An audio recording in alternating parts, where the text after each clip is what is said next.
I got a call from the future, and they told me not to open the door. I never believed in time travel. To me, it belonged in movies and science fiction books. Real life was simple. You worked, paid bills, watched TV, and went to sleep. That was exactly how my evening started. I was sitting alone in my apartment, scrolling through my phone while a movie played quietly in the background. Then my phone rang. Unknown number. Normally, I would ignore it. For some reason, I answered. Hello? There was silence. A long, uncomfortable silence. Then I heard a voice. My voice. Don't hang up. I froze. The voice sounded exactly like me. Same tone, same accent, same breathing. Who is this? I asked. You won't believe me. Try me. The voice took a deep breath.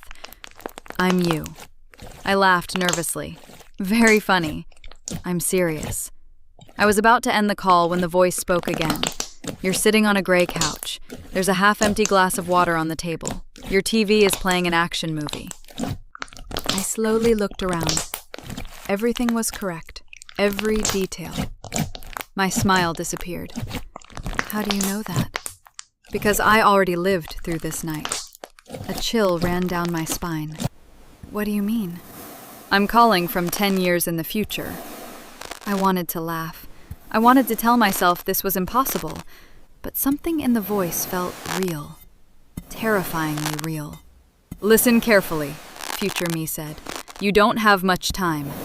My heart started racing. What happens? At exactly 11:17 p.m., someone will knock on your door. I glanced at the clock. 10:41 p.m. What do they want? I don't know. You don't know? No. The voice sounded frustrated. I never saw who it was. What do you mean, never? There was silence.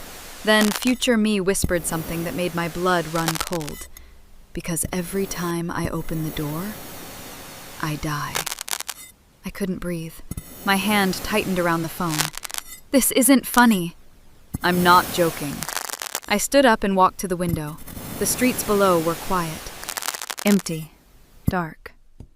Who kills me? I don't know. How can you not know? Because it happens too fast. I felt panic rising inside me.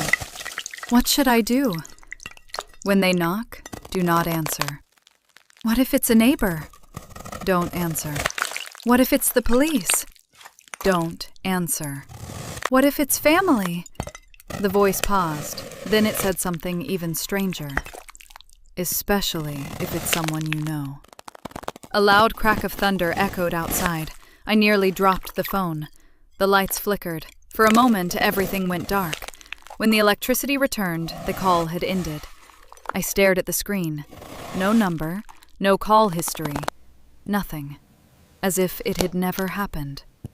I tried convincing myself it was a prank, a weird dream, anything. But I couldn't stop thinking about what I had heard. The next 30 minutes felt like hours. I locked every door, closed every window, turned on every light.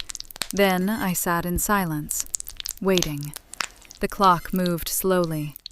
11:10, 11:12, 11:15. My heartbeat felt louder than the television. 11:16. 1 minute left. I held my breath. Nothing happened. Maybe it was all nonsense. Maybe... Knock, knock, knock. 3 slow knocks. My entire body froze. I looked at the clock. 11:17 p.m. Exactly. The knocking came again, slow, patient, almost polite. Someone was standing outside my door. I walked closer. Every instinct told me to run, but curiosity was stronger. I looked through the peephole and nearly screamed. Standing outside was me, not someone who looked like me. Me, the same face, the same clothes, the same terrified expression. The person outside raised a phone to their ear. My phone began ringing. Unknown number. I answered.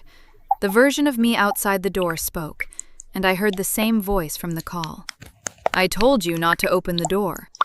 My hands started shaking. What is happening? Future me looked directly into the peephole. I don't have much time. Then something moved behind them. A dark figure appeared at the end of the hallway. Tall, motionless, watching. Future me turned pale. "You have to leave now." "What is that?" "I don't know." The figure took one slow step forward. Future me looked terrified. The hallway lights began flickering. The shadow moved closer. And then the call suddenly ended. The knocking stopped. The hallway became silent. I looked through the peephole again. The future version of me was gone, but the dark figure was still there, standing perfectly still, looking directly at my door. And then it started smiling.